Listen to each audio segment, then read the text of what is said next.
So I would like to begin by extending a warm welcome to each of you in attendance today. We know that your professional time is very valuable, and so we're excited that you decided to spend some with us. Today, we are offering a session on finding and evaluating funding opportunities. It's part of our bi-monthly training series offered through the SURE Resource Center. Before I introduce today's speaker, I do want to make mention of just a few items. First of all, our virtual training series is really just one piece of our SURE Resource Center's overall support services that are available to those of you at SURE R16 eligible institutions. Our center is really just getting off the ground, but in the coming weeks and months, you're going to see opportunities beyond our virtual training series. One of those will be a solicitation for applications to a competitive Sea Grant program that will administer funds to R16 eligible institutions to either establish or grow their offices of sponsored projects. You'll have opportunities to request consultation or mentoring support from our team members. And then in even numbered years, we plan to offer biennial conferences for R16 awardees and their trainees. Our virtual training series will offer programming throughout the calendar year. Right now, you may register for anything within the spring semester, so through April. You can find details beyond what you see on your screen on our website, which just recently launched. The URL to the website is located at the bottom of your screen, or you can scan the QR code to directly navigate there. I have provided sort of a general idea of what each of the upcoming sessions in our virtual training series is going to cover, but the website has much more detail about title, talking points, and so forth. So we hope you have a great experience today and join us for additional sessions in the future. Of course, with a National Resource Center, we have a very large team to make sure each of those moving parts really does what it should do to support those of you at SURE R16 eligible institutions. And over time, we hope to really connect you with our team members in a meaningful way. And to do that, we want to introduce them to you a few at a time. So today I wanted to mention that really some key players in our training core here at the SURE Resource Center belong to our campus's Proposal Development Office. That office is headed by Ms. Kathy Gretsch, who is an Assistant Vice President for Research here at UK. She actually has quite a large staff, and while I certainly can't introduce you to each of those team members, you're going to get an opportunity to hear from some of her senior team members in the coming weeks and months. So I wanted to put some faces and names in front of you. Their expertise is hugely valuable to our own faculty here at UK, and we're excited that they can share what they know with our colleagues at R16 eligible institutions. So the first speaker that's going to talk to you today from our Proposal Development Office is Ms. Lou Hurst.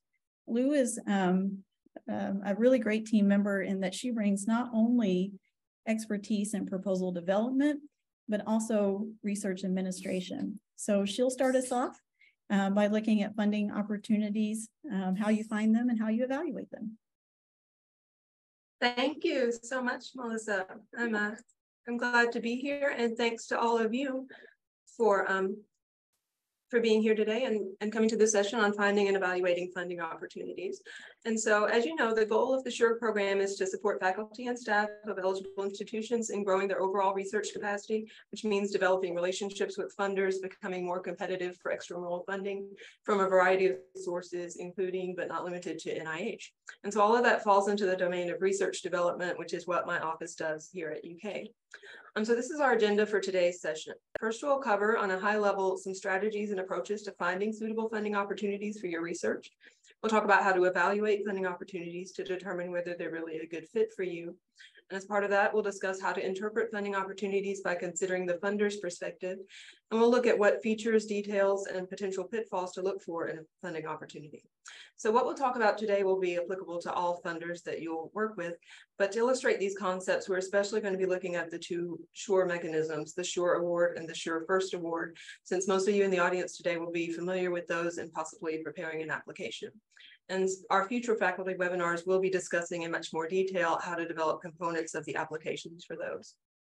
So let's talk about how to find funding opportunities. Again, keeping things at a high level and keeping in mind that your overall objective is to find ways to match your current research strengths and your priorities and your plans to the existing funding opportunities that are out there. So there are three key functionalities or processes that you want to kind of optimize in order to consistently do that matching. And the first is to search. So this might be the scenario where you already have in mind a project that needs to be funded. And so you want to proactively search for what opportunities are out there that could be a good fit for it. So you want tools and methods that can help you conduct that search most effectively. The second important process is to watch. And so that's when you find a sponsor or you find a specific opportunity that looks like it'll possibly be a good fit in the future, even though you may not be at a place where you have a proposal ready to submit, or they're not accepting proposals right now.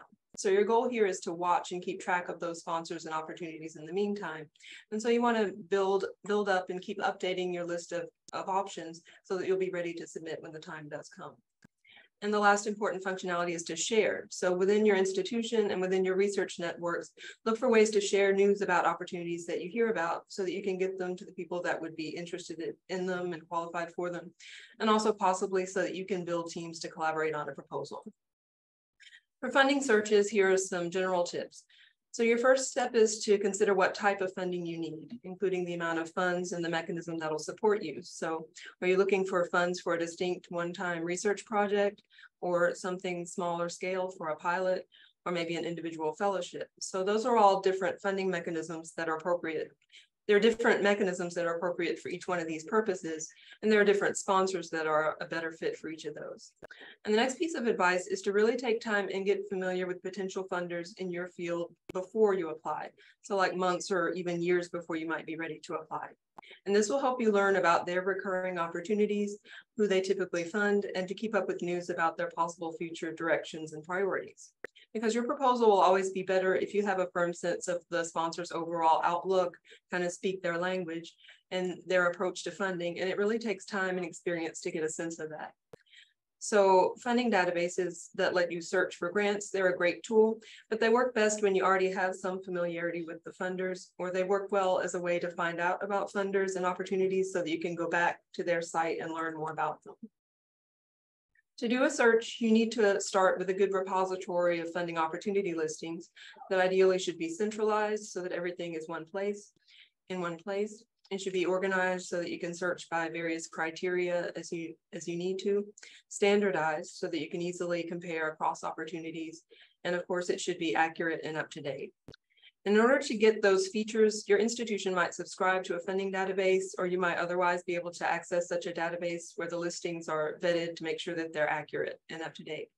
And you can explore, there's lots of different databases out there. There are many options. Some of them might have strengths or specialties in certain subject areas for certain types of grants, whether by design or just because of the way they organize their listings and how they get access to their information. They typically have tools to let you search, save your searches, possibly follow or track specific opportunities, and possibly share them with others. And some might also provide other services like linking you with collaborators or letting you set up a profile for yourself. Depending on your database's sources and coverage, there might be certain grants, especially smaller intramural or institutional grants or specific geographically limited grants that they can't always help you find. So it's good to also have some other approach that focuses more on the watching and the sharing functionality. So first, if there's an agency that provides funding in your field, make sure you sign up directly for news from them so that you can be the first to hear about their funding announcements. You can also subscribe to mailing lists or listservs within your discipline or profession. And also your institution may have or may be able to set up a mailing list service where you can subscribe to your various areas of interest. And then there will be staff internally that can monitor opportunities as they come in and send them out to the lists. And an advantage of that is that the staff can pre-screen them to make sure you're eligible and curate them to see if they're a good fit for your institution. So these are ways to find out about opportunities that you might not hear of otherwise and make sure you learn about them in time to apply. But typically, the most consistent and the most reliable funding sources and the larger ones tend to be pretty familiar funders that have been around for a long time and that most people in your field have already heard of. And therefore, it's critical to become familiar with using and to know how to use the main databases for federal funding and learn to use the tools that they have for searching and following opportunities. So grants.gov is the official US government website where all federal agencies have to post their funding opportunities, even if they're also posted elsewhere, which often they are. So it's free, it's accessible to everyone, and it's authoritative and centralized, secure, and it's updated daily. And grants.gov is not only a funding search tool, but it's also a general information resource about the federal grants process. It's also the portal through which you actually apply for many opportunities. And the counterpart for federal contracts is another site called sam.gov. But their site lets you search by research topic or keywords, status, so you can look at not only the currently active grants, but forecasted ones in the future, ones that are closed if you want to review them for historical information. Funding instrument type, so is it a grant, contract, or cooperative agreement? Eligibility of applicant, so can you apply for your university versus a government agency or small business? By category, meaning the subject area using their categories, and by federal funding agency, for example, NIH, SAMHSA, DOJ. And so on grants.gov, you can register for an account, and that way you can subscribe to saved searches, and that way you get an email every day that shows you new opportunities that fit your search parameters. You can also subscribe to a specific opportunity to know whenever it gets updated with new information. Here's how the search page for grants.gov looks, showing how you can do a search by those parameters along the left side. Notice how new listings are posted daily. Here, just to show that it does pull up the SURE R16 awards that are our focus, I've just typed in the title of that program, and those two FOAs are the first two search results. If you click on one, it takes you to the opportunity page where you can access the full funding announcement. So this is just to illustrate that all information on federal grants will be posted here, but it's also good to know and be familiar with individual agency websites and do your searches there or subscribe to searches there if you can, because they can sometimes have maybe an easier user interface and they'll give you more of the context behind the opportunities from the agency. And NIH is a prime example of that because being a very large agency themselves, they have their own specialized website and search functions, which we'll look at now. On the NIH guide for grants and contracts, you can search for grants by these parameters. And as you might notice, these are a little more reflective of NIH's organizational structure with its different institutes and its various grant mechanisms. So grants.gov is not really able to capture those categories and those distinctions as well as NIH's page can. But like grants.gov, you can subscribe to saved searches through the NIH guide. You can also subscribe to the table of contents, which is a digest of everything that's posted during the week. And that's important because NIH posts not only funding opportunities there, but also various important agency-wide announcements. So keeping up with those is important for being part of the NIH research community. And here's the landing page for the NIH guide. Again, it's updated and daily. If you're doing a search for keywords, so if you're looking for the purpose or the subject matter of an opportunity and you want to be able to search across its different institutes, you can pull up the advanced search window from this page and enter terms on a Boolean basis. So here again, I've searched for the exact title of our SURE grants, and here they come up as the first two results, as you would imagine. But notice also, besides the funding announcements, there are a range of other announcements related to the SURE program that come up, like the original notice of intent to publish the opportunities, notices that different institutes are participating, clarification about eligibility, and so on. So by reading those, you get a fuller context surrounding the rationale for the opportunities and not just the opportunity themselves. And here is the actual funding announcement, which you could also get to through grants.gov, as I showed you. So at this point, I'm going to focus on carefully reading the opportunity to assess whether it's right for you and to help make sure that you're writing a proposal that's fully responsive to that opportunity. And again, what we cover here will apply to any opportunity that you find, but as an illustration, we're going to use the two SURE R16 funding announcements and cover them in some detail to set you up well for preparing your own proposals. So I'll begin this section by encouraging you to think about the funding opportunity announcement, or I'll call it the FOA, the FOA for short. Think of that as a written communication that you can interpret and analyze like any other piece of writing. It's a public message prepared by a funding agency, and it's the end product of a thought and decision-making process within the agency. So it means that someone has funds available and a mandate on how to spend it to achieve a particular goal. And the purpose of it is to get you to respond to it so that they can find out, are you the person that they're looking for? Which means, are you able to do the work that they hope to accomplish and achieve the desired goals? It also means, are you able to successfully manage the funds if they give them to you so that they know you will be accountable? So that's their purpose and their perspective in putting out the FOA. But of course, you have your own perspective when you read it. You have your own research and scholarship goals, and you need funding to realize those goals. And so you come to it wanting to know, is this the funder that you're looking for? By which you mean, are they interested in funding work like yours? Will they provide enough funding for you to do the work that you have in mind? And what exactly will they expect you to do in return for the funding? And remember, when you have the funding, assuming it's awarded, you're building a relationship with the funding agency that might go on for several years. Actually, that relationship can start even if it's not awarded once you start putting in proposals. But your experience interacting with them and then with you, that's a large part of how well the relationship will work out for both of you to reach your goals and to grow your research capacity. And so, as I've said, your proposal is written as a response to the sponsor's funding opportunity announcement. And what that comes down to is determining if there's a good alignment between the funder's goals and outlook and yours. And a common issue that comes up here is when you have a funding announcement that doesn't quite fit what you're hoping to do, but it seems like a good opportunity for funding, so you really feel a need to try to make it work. So you might end up in the situation where you feel you're forcing your ideas to kind of fit into what the FOA wants. And that can be a danger, because sometimes the strain of making it fit can be evident in the proposal and make it look weaker. And an even bigger concern with that is that you can lose sight of what your original idea was in a way, because you're letting it be dictated too much by this specific funder's requirements when another might be a better fit. So you're always better off if the match between you and the funder is a genuine one and not forced. One thing to remember is that once you've determined that there is good potential for alignment, you want to show that alignment comprehensively throughout your proposal. So in other words, don't just think about it initially to make sure you're eligible and then go ahead and write the proposal the way you would have anyway. But just show throughout your entire proposal that it's a response to the funding opportunity, that you're aware of what they're asking for, and you think that you're a good candidate for these reasons and in these ways.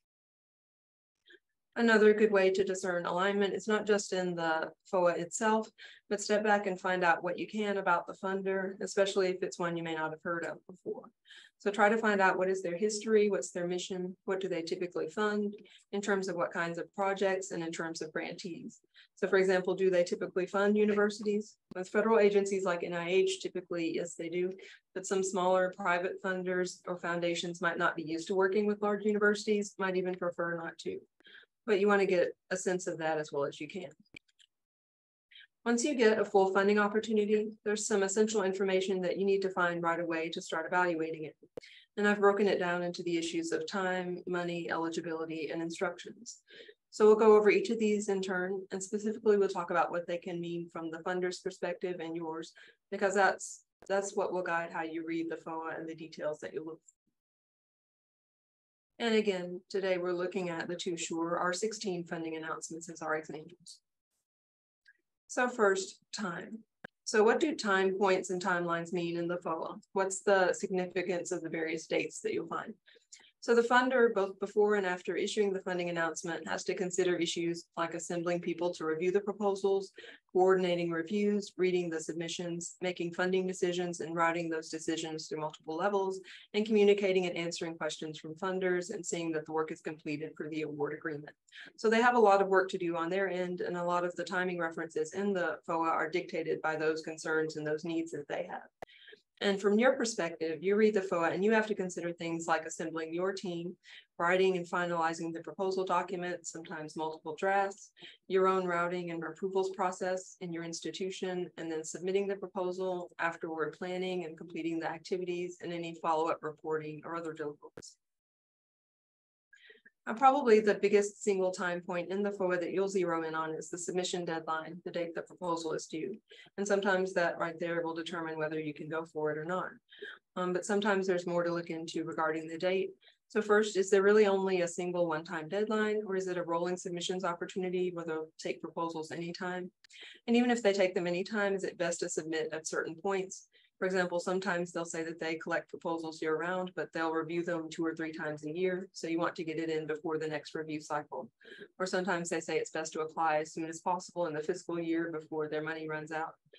So there can be nuances there. But if the deadline is one that's too soon, if there is one deadline, if it's too soon or you've just missed it, look at the history of the funding opportunity, see if it's likely it'll come up again, maybe the following year, and check whether it tends to change from year to year, say for a different theme or a different focus area.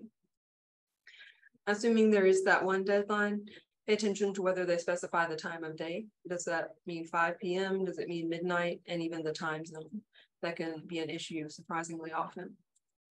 Sometimes they require a letter of intent or a pre-application before the main proposal is due. There may be recommendation letters that are submitted separately. That might be a different time, so check for those details.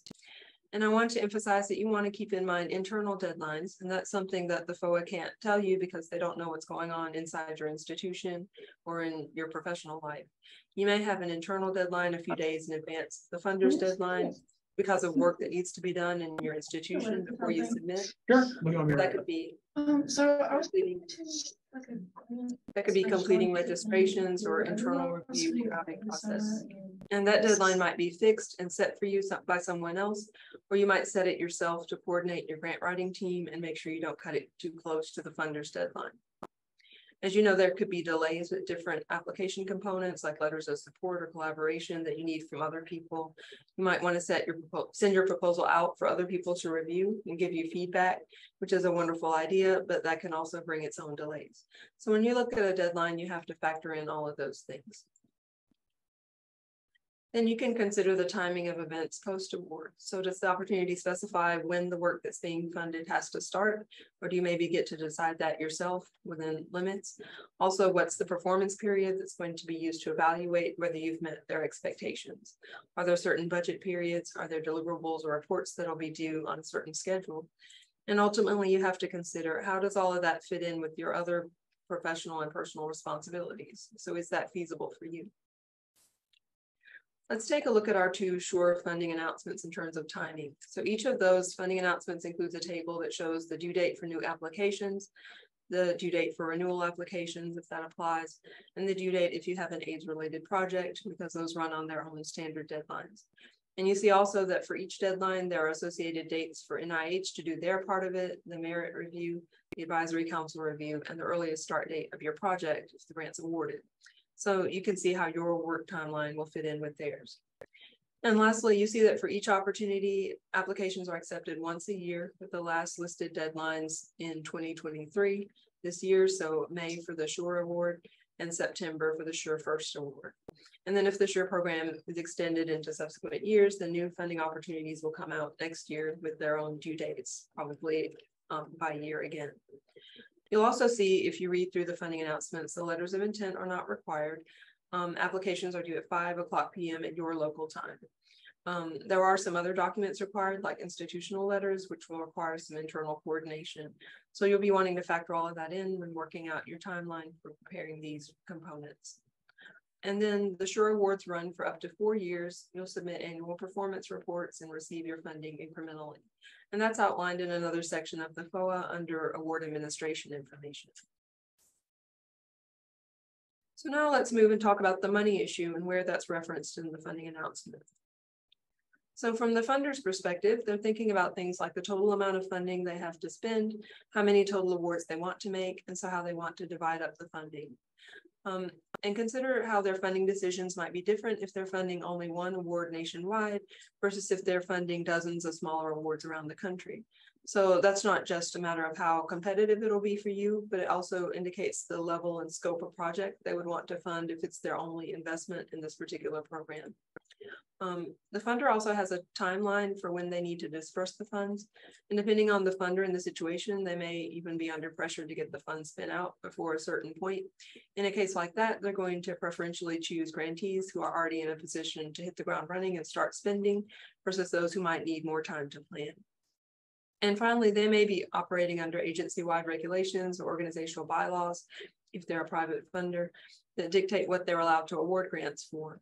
And that'll come down as budget restrictions for you as the grantee. So on your side, when you read the FOA, you're thinking about the costs of your research, how much funding you'll actually need.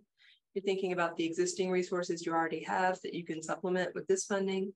And you'll think about requirements within your institution and possibly within your department for how you're allowed to spend grant funds. You need to think about what is the total funding amount they're going to offer. Is that broken down by year? Are they giving you the funds all at once or in increments? So NIH, for example, with most of its awards, gives funding each year contingent on your performance the previous year. Some kinds of awards may give the funds all upfront or on a milestone basis. But whatever the agreement is that something that will work for you in terms of your spending. A big bottom line question for you is, will this opportunity pay for everything that is actually needed to complete the project? And if it won't, how will you cover the rest? You may or may not have to explain that to the funder in your proposal, but you want to be clear on it yourself when you're writing the proposal to see if this opportunity is right for you at all.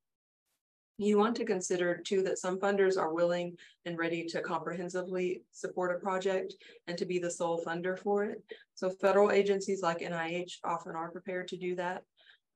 Private funders like foundations often don't want to do that, not only because they may not have enough funding overall, but also because they like to see themselves as supporting ongoing work and they don't want you to necessarily be dependent on them as the sole funding source. But regardless of what they actually allow you to apply for in the FOA, you want to get a sense of their attitude in terms of where they want to fit into your funding and your support network. And now ask, what are you actually able to spend those funds on? What will the budget cover? And so here are some typical categories of items that could be in your budget. And there are opportunities out there that might be limited to one of these categories or exclude any one of these or any specific types of items.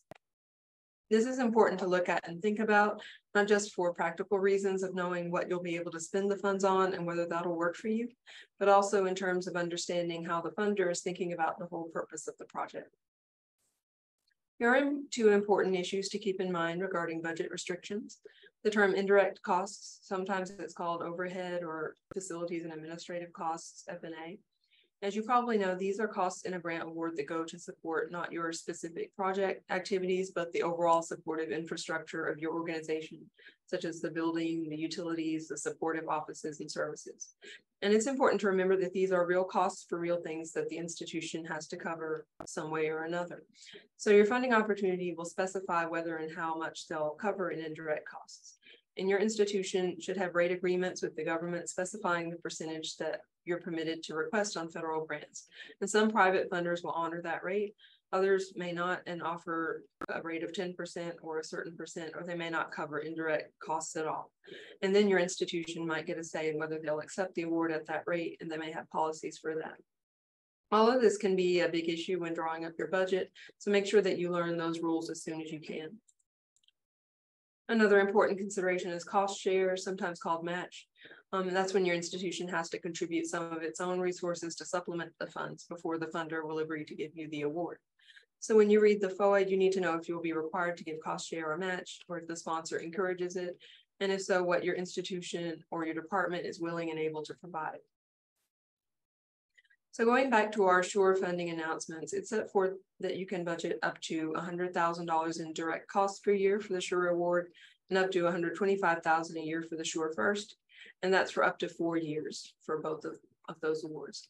There is no cost share requirement, and these awards do allow indirect costs, which are then added on top of the direct cost amount, so that the total award amount will vary by each institution because every institution has its own indirect rate. Beyond that, here I'm referencing the NIH grants policy statement, which outlines what NIH allows and disallows in budgets whenever that's not set forth in more detail in the specific funding announcement. So your funding announcements will refer you back to this grants policy statement. Let's talk about eligibility. So how you read the FOA to determine whether you're eligible. So from the funder's point of view, eligibility is determined depending on the original purpose of the funding. So the purpose of the funding is the driver of eligibility requirements. So sometimes the whole purpose of a grant program is to build up the workforce within a certain field, for instance, by targeting people at specific career stages, like postdocs or graduate students or mid-career faculty or whatever. Some programs want to support specific types of institutions, like minority serving institutions. The whole purpose is to try to forge collaborations between people or institutions of specific kinds. But all of that will be reflected in who's allowed to apply, because of course they don't want to target the wrong people or the wrong institutions, because that would defeat the purpose of the FOA. You want to consider also if this FOA is coming out as part of a larger initiative or series of programs. And if so, there are often eligibility considerations connected with that. So for instance, they may only want to fund organizations that have already received awards as part of an earlier phase of this initiative. And this grant is to help them continue or to supplement their ongoing work, and it's not for other people. Or it may be that the FOA is coming out as part of the government's implementation of some legislation or some specific public program, and it might have eligibility requirements to ensure that it's fulfilling the purpose of that initiative. But on your end, eligibility is a pretty straightforward question of confirming whether this FOA will work for you, just because you don't want to get immediately screened out because you don't fit their eligibility criteria. Before you proceed, you'll want to be clear on whether this is an award that you apply for as an institution or as an individual. And generally, funding agencies expect to be making their awards to institutions rather than individuals. An exception might be a smaller scholarship or career award, but usually it goes to your whole organization, assuming that you'll be using their resources to get the work done. So even though you personally are doing the work, the award is officially made through your institution, and that means you have to apply through your institution and go through their submission process. The key question is, when you receive the award or the contract, will it be made personally to you or to your institution? And assuming it's through your institution, you have to check whether the institution is eligible as an applicant. So these are examples of types of eligibility categories for institutions, but you have to check what the funding opportunity specifies, because they may have set aside funds for a certain type of organization. And there is sometimes maybe overlap, so that your university may qualify as an institution of higher education and also as a nonprofit. But if you find a funder that specifies nonprofits, you want to double check and make sure they're not specifically excluding universities. Looking at your own personal eligibility as the individual applicant or as the PI or project lead, there may be certain qualifications required. They may look at whether you're a member of a professional association. There may be demographic factors involved, especially if it's an award targeting a certain demographic group, like supporting diversity or women in STEM. And there may be an issue of your prior award status, like whether you've received this award or a similar type of award before. So with our SURE awards, you'll be aware that these are part of a larger initiative by NIH to build research capacity at institutions that serve a large number of students from groups that are underrepresented in biomedical research, and for institutions and faculty that have received limited NIH funding or other research funding. So that purpose of the program was very carefully thought out by NIH, and so you see it clearly reflected in the eligibility criteria and the funding announcements. So there's a section in each of the FOAs outlining what counts as an eligible institution for the purposes of this program, looking at degrees awarded, total NIH funding, and student characteristics. And there's also a section in each of the FOAs detailing what counts as an eligible individual to be the PI. And in both of them, there's language stipulating that there must be a single PI. PI must be full-time tenure track faculty, and there's guidelines for what counts in terms of their prior awards. And then the SURE First Award also mentions that the PI must commit 6 person months of effort to the project. Let's consider some special circumstances that might pertain to the funding opportunity. So some opportunities have limited submission, meaning they'll only accept one or a limited number of submissions from a single institution. So at a big institution, it could easily happen that 2 people try to apply for the same opportunity, but then if the funder receives 2 applications, they may disqualify one or both of them. And of course, you don't want that to happen. So your institution will likely have a system set up to prevent that, the limited submissions process, which you will want to find out about for your institution. With some opportunities, it matters whether the institution has received certain awards before. It might say you can only apply if you've been awarded something previously, or it might say you can't apply if you've received some award previously. And that could apply to either the institution or the investigator. And as we've just seen, those both apply to the SURE R16 opportunities. So here's some language from the R16 that verifies that there's no limit for these on the number of submissions from an institution, as long as each submission is scientifically distinct. You finally want to consider whether the project that you're wanting to fund meets their eligibility requirements. So some opportunities may only be open to you if you're in certain areas of the country, for instance, or they might require you to serve certain populations, but just read all of their definitions very carefully. But more broadly, your project needs to fit the sponsor's intentions and expectations as outlined in the funding opportunity for what the purpose of the funding is and what the goals that they want to achieve are. So for the SURE opportunities, we've already looked at how the purpose centers on increasing research capacity for certain institutions and enhancing research participation among students. And we saw that reflected in the eligibility criteria. Beyond that, and this is true of NIH in general, there's guidance on how your research needs to fit into the mission and the strategic goals of NIH as a whole, and at least one of the participating institutes. So there was a list of institutes at the beginning of each FOA stating which ones are actually sponsoring and participating in this initiative. And then in the funding opportunity description, you see some language specific to several of the institutes stating their mission and what types of projects they're looking to fund with these R16 awards. So I'm showing two examples here for NIA and NINDS. But when you have a project to propose for this opportunity, you need to read and consider which institute seems like a good fit. And you're also expressly encouraged to discuss your idea with one of the program contacts that's listed at the bottom of the announcement for each specific institute. They also state that if your project seems to fit with an institute that's not listed in the announcement, you should reach out to NIGMS, who is sponsoring the SURE initiative as a whole. Lastly, let's look at instructions in the funding announcement, and that's instructions for how to complete and submit your application. So when the funder writes the instructions, they have two big goals. One is to ensure consistency and uniform standards among the proposals that they get so that they can review them more efficiently. The other is to bring out distinguishing details among applicants so that they can see what points they differ on when they make comparisons and do evaluations. So it pays to keep both of these in mind when you write your proposal.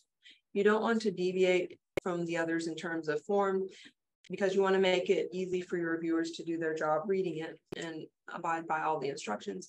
But you do want to make your proposal stick out in terms of the content of what you're proposing and really make the case for why you're the one that they should fund over the others.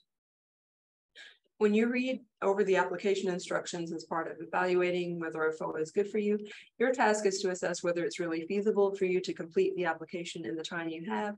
And you want to know how to coordinate your team to complete the components. And this is where a task list can help. And last, just make sure that your proposal gets accepted and doesn't get rejected or immediately screened out because you made some technical error of detail. Your funding opportunity or the agency guidelines should tell you how to submit your application. There may be a special submission portal that you have to use, and it may require you to register sometimes days or weeks in advance. One thing that you need to know is who actually presses the submit button. Note that that's not necessarily the same person as the official applicant. With larger federal proposals, it's usually the grants personnel, your sponsored project office that officially submits the proposal through their submission software or directly through grants.gov, and they'll tell you when they've done that.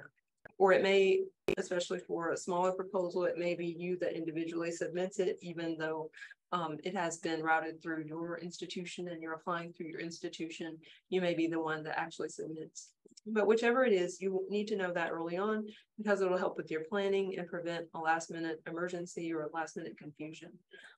So know who your grants administrators are at your institution and how you're expected to work with them through the submissions process. And it's never too early to get in contact with these offices and let them know your plans, make use of their resources and their assistance.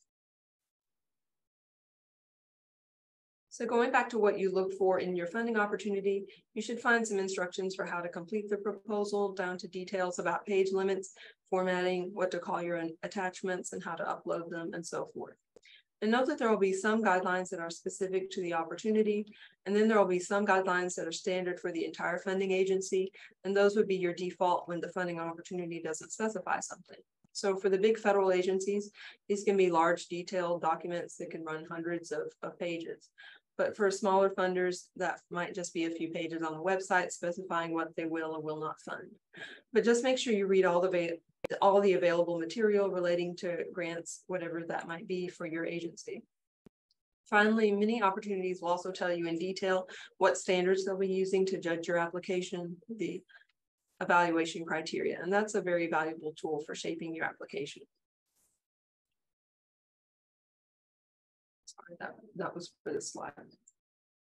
So for the SURE program, we know that NIH as a federal sponsor has voluminous instructions for how to apply.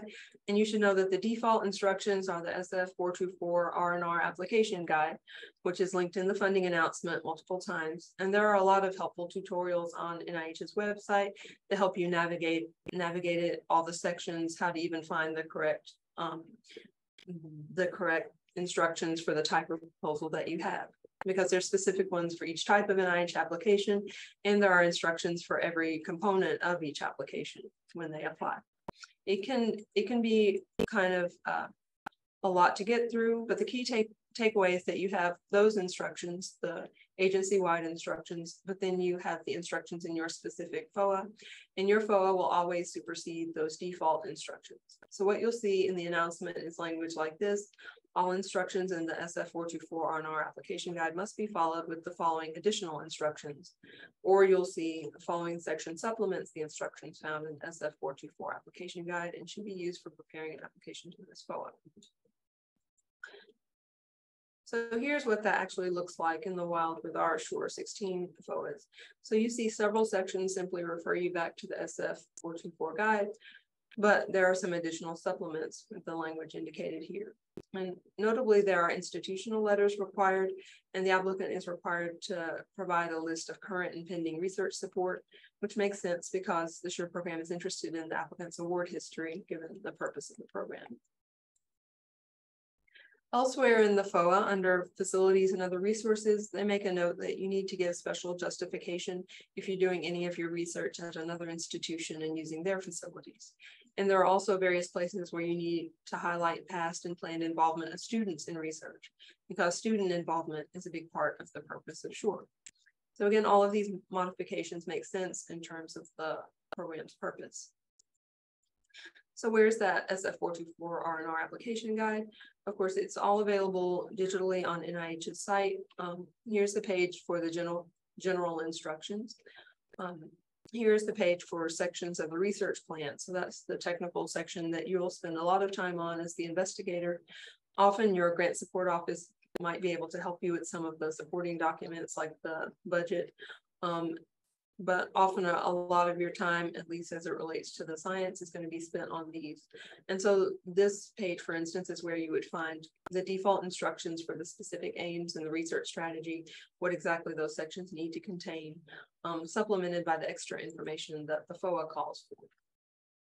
In future weeks, you're going to talk about those sections in a little bit more detail.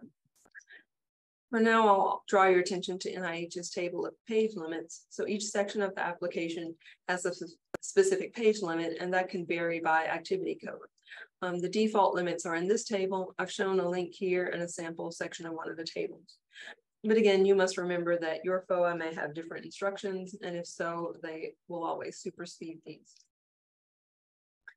And then section 5 of the FOA lists application review information. So you'll read this especially carefully when composing your narrative, because it lists out all the criteria that reviewers are going to consider when scoring your application. You get an overall impact score, and the FOA will tell you how impact is defined for this particular research program. And your scored review criteria are listed out and defined in this part of the FOA. They also list additional review criteria and factors that they'll consider when scoring your application. And finally, they'll give you a description of the review process and the anticipated timeline for the review. So in summary, you evaluate any funding opportunity by asking, 1, is the timeline feasible? 2, will the funding really meet your needs? 3, are you sure you're eligible? And 4, do you have all the information that you need to apply? So I've gone through a lot, and I hope that's been a helpful run through of overall strategies for finding and for reading funding opportunities. And my contact information is here if anyone would like to reach out to me individually after this or anytime over the next few weeks. So in the time left, I'll be happy to take any questions. Otherwise, thank you for listening. I know I've covered a lot. Yep, thanks, Lou. I would just say that if there are questions, please drop those in the chat and then I will share them out for her to answer.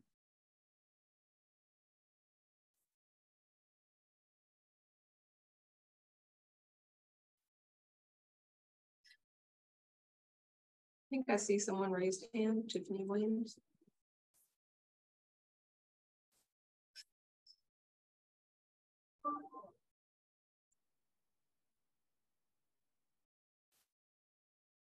Is the chat enabled if the person has a question? Okay. I don't think the chat's enabled, but I do see a question in the Q&A box. I'll share that one for now, and then we'll see if we can get a solution for Tiffany. This question says, can you elaborate more about the roles and responsibilities of a program officer? A program officer? Mm-hmm. Sure, yes. NIH is a great example of a funder that really uses the program officers that have authority over a specific section of funding. They kind of coordinate the peer review process. They are responsible for generating the funding opportunity announcement itself. And NIH really, along with some other funders, but NIH particularly really encourages you to talk about your program, talk with your program officer when you're thinking about applying to specific opportunity to make sure that it's really a great fit for you. So earlier we talked about alignment and making sure it's a good fit. Sometimes you kind of are on your own in that process and you have the funding opportunity and you know what you want to do and you have to think through as well as you can, whether it seems like a good fit, but then you have these funders like NIH that have these people who are specifically there to help you deal with that. So they make themselves available. They encourage you to talk to them, and they'll be listed in a funding opportunity announcement, and you talk to them in advance. For some of them, it's pretty much critically required that you do talk to them before you start the process of writing a full application. There are other sponsors that are like that as well. Sometimes it's particularly important to kind of build up that relationship by email or by phone or by making that initial contact even before you enter into the proposal process. And NIH is great with that. Does that help answer the question? Trying to make it applicable even beyond NIH. Paul, did you want to add something? Yeah, that was a great answer. I'm going to add something really simple to that. You should remember that program officers, it is part of their job to talk to PIs and prospective PIs, so don't be scared of them. It might be hard to get some of their time, but that is one of the things that they do. So you are encouraged to contact them and ask them questions. Great. Tiffany, can you access your microphone now? I can. I just figured out how to type it up in the chat. So thank you. I don't have to do that. My question is, so I have a good idea and I know what I want to investigate. When is it a good time for me to reach out to the program officer? I can go in and say as soon as possible. Do you have an idea? So I think many of the people in the audience are thinking to apply for the SURE first or the SURE. Do you know if you are aiming for that May deadline for the SURE? I am. You are? Okay, so that even intensifies my response that it's never too soon. Do you know kind of which institute or which subject area it'll fall in so that it's clear to you who your program contact will be? Not really. I mean, the one that it would is one that's not listed. So maybe NIMH, maybe, or the child, and because my research is about maternal health, so maybe the child development one.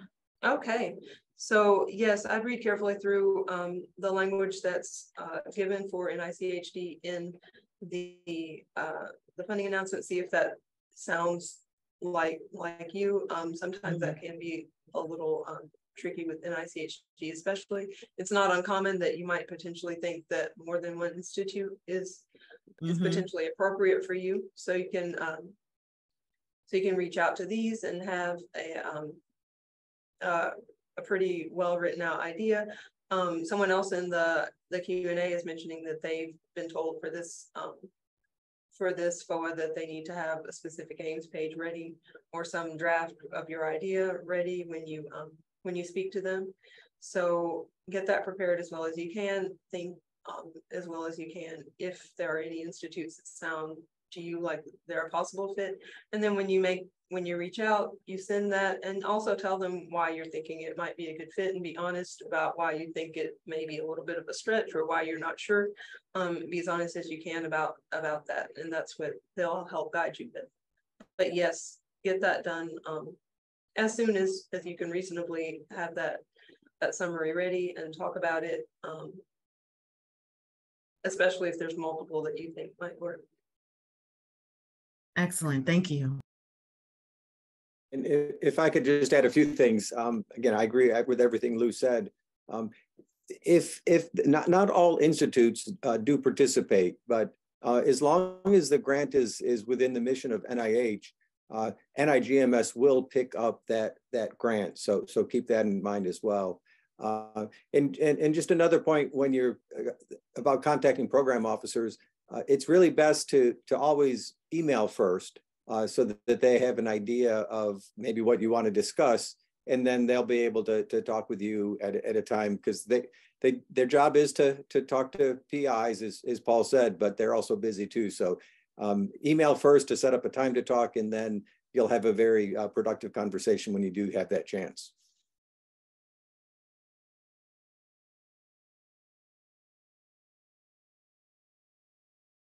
We have a few more minutes. If there are other questions, we'll certainly take those either via the text options, or I'll activate microphones if we have other verbal questions.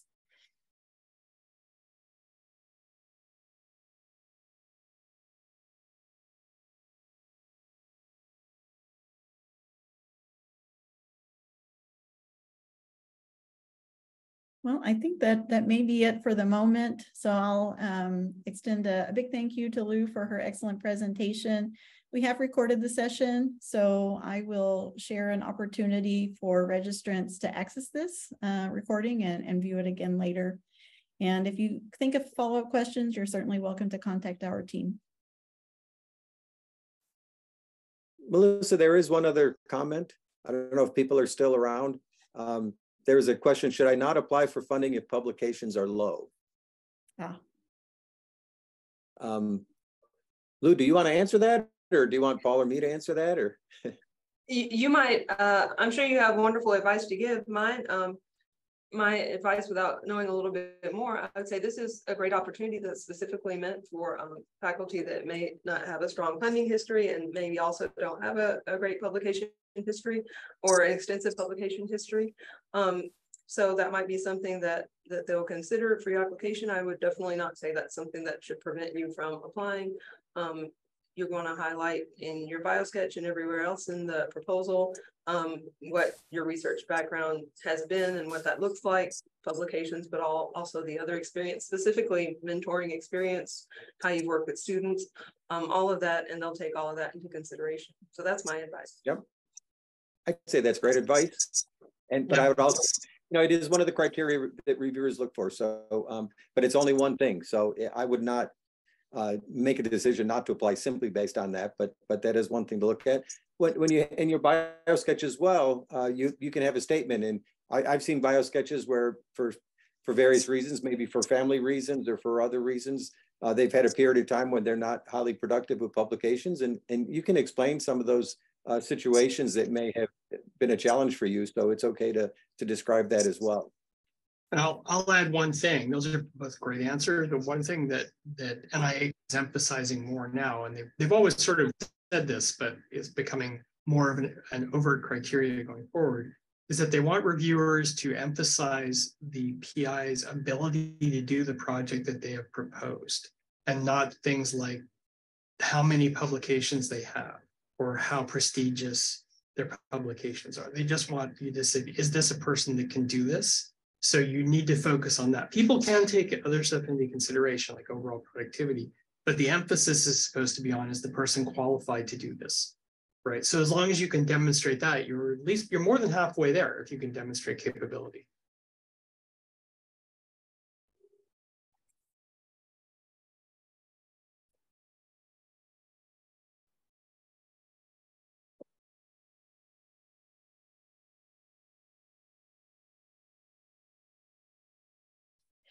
There is a new question in the Q&A asking, can I talk about the challenges of data collection in the BioSketch? Yes. You can talk about anything in your personal statement in the BioSketch that you think adversely impacts your productivity. It could be anything at all that you want to explain to the reviewers. You should always use that space to your advantage. That's what it's there for. And I do believe when we'll have a workshop in early March. So hopefully you'll sign up for that, but we'll have specific topics that we'll be discussing during that boot camp, the 2-day boot camp. But one of the specific topics is the BioSketch itself, because I think oftentimes that's a little bit underappreciated by faculty, but that's a really important document. And it's an opportunity to really describe some things that can help the reviewers in their evaluation of your proposal and in evaluating you as well. There is another question now. It says, can one go for SURE award, or is K the first award one should go for?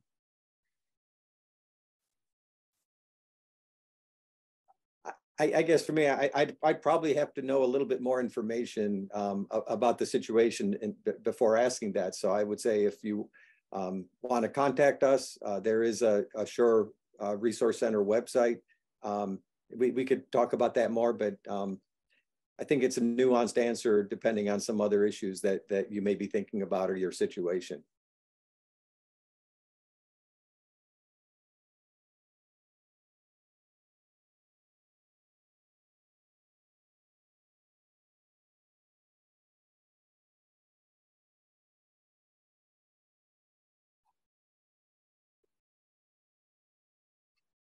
All right, well, I'm not seeing any more questions in the Q&A at the moment. Again, you're certainly welcome to reach out to me, and I can connect you with Lou or another team member as appropriate if you have follow-up questions.